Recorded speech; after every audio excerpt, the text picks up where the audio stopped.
It was a very competitive fight, and obviously Joshua's quite upset, having lost twice now. I feel as though sometimes Joshua doesn't get the credit having done, achieved what he's achieved. So let's give him the credit first and foremost. That's what he was talking about at the end, really, wasn't it? When he was saying, look, I didn't really get involved in this until I was 18. Started quite late. Yeah. And he was saying, and he was basically offering the comparison or the contrast, rather, that Usyk and Fury, it was in their blood. They did it from the age of 5. Exactly. So when we look at this fight, first of all, Usyk, credit to him, great fighter. We knew it was going to be a tough fight going into it. I believe that Usyk just edged it, and there's a few things that spring to mind when I think about it. I look at the tactical element, the moment to moment in the fight, so round to round, and then I also look at the strategic kind of over the 12 rounds. What was the game plan? What were you trying to achieve? And I just feel on those two things, Usyk just had a bit more of an edge.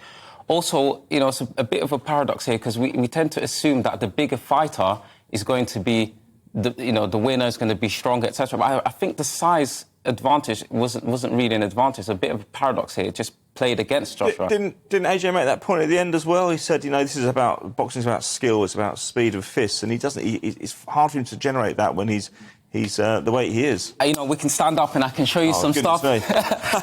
We might as well go straight into it. I didn't bring my gloves. Does that matter? You don't need gloves. Not with me. I've got total control. Okay, it'd be absolutely fine. So if you can get in your boxing stance for me, if you remember the tactics that I showed you, we're just going to put our left foot forward like this. So we have to remember that Usyk is a southpaw. Hang on, where do you want this? I want this hand right here and this one up here. So try to mimic Joshua a little bit. So we had... Yeah. Joshua done well, first of all. He did improve from last fight. He kept his hands up. There was a lot more head movement. Yeah. In boxing, you've got 3 types of defense that I always teach. You've got head movement, you've got parries and blocks with your hands, and you've got your feet. Unfortunately, Usyk was just better at it. Yeah. Joshua was here nice and tight, moving his head, but Usyk did it a bit better. Joshua did try to move his feet. Usyk did it better. One of the things that Usyk did that I really liked, he kept his hand here like this, and he was very sneaky with it. Sometimes he would come around the side and do a little poke with the jab. I sort of noticed that. You noticed that, right? And sometimes what he's finding the angles, wasn't he? It's an angle thing, and it was all to do with the feet. So as an orthodox fighter, you've got your foot right here. Okay? Yeah. And what I want to do as a southpaw is I want to come around to the outside to avoid your left hand. Yes. Right? So as he was coming around, slipping out here, he was tapping him. And those shots, they might not be powerful, but they get to you eventually. They generate points, don't they? Exactly. And what happens after a while, you start worrying about this shot. Mm-hmm. So eventually you start trying to counter by touching this hand, and then he waits for the shot, he moves his hand out of the way, and he was throwing the big one inside. And then he was moving to his left. One thing that I found Joshua he started off really well, but I think he kind of got ahead of himself when he tried to throw the big right uppercuts. Yeah. I don't know whether that was an intimidation tactic or whether he genuinely thought he was going to land it. But when you've got a southpaw in front of you and he's constantly moving this way, I don't think it's the best tactic to try and throw a big... Okay. So if you throw a big swooping uppercut, if I stay right here, bang, gonna get it right on the chin, right? Mark Longhurst is laughing. Right, do it again. So here you go. He likes this technique. This would be Usyk. Boom. That's what a lot of people wanted to see, right?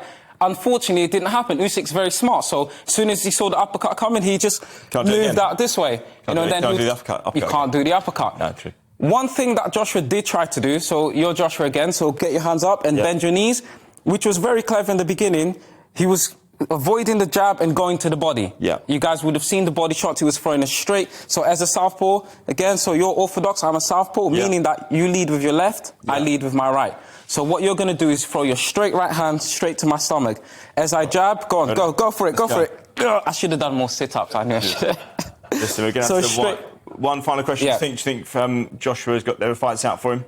All right, there for him still? This fight last night? Yeah, of course. You've got him and Wilder. You've got even White rematch. Yeah, that's true. You have some, Tyson maybe. I would like to see Usyk Tyson. That would be a great fight. Yeah. But yeah, I think Joshua shouldn't be too hard on himself. I think he's an inspiration. He's amazing. He's achieved a lot. Having started boxing so late. And credit to him, he did well. Usyk he just edged it. He's just a little bit better.